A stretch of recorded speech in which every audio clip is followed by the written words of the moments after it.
As we talk each other, can we talk to computer for our benefits? Can we give some tasks to computer on which the computer act upon?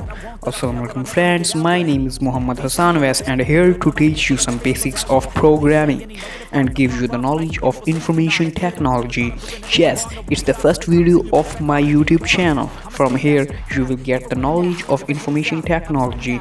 Please support me and subscribe to my YouTube channel.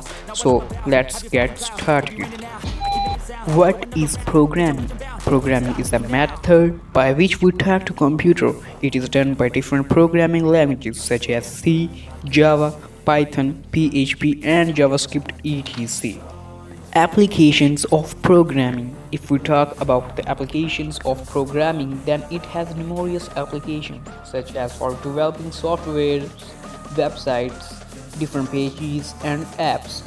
Not only these, programming also play a very important role in our home appliances such as digital clocks, watches and TVs. Uses of some programming languages.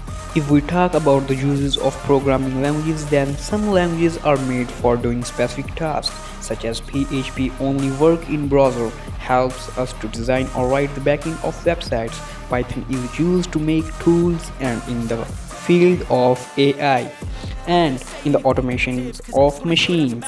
C is used to make different operating systems and to customize them, and also to make other programming languages. Java is used to make the Android apps. So, in this video we discussed what is programming, applications of programming, uses of programming languages. I hope you already had subscribed to my YouTube channel and liked my video. Please tell me in the comment what programming language you will learn first. Thanks for watching. Just tell me that I can and I'll show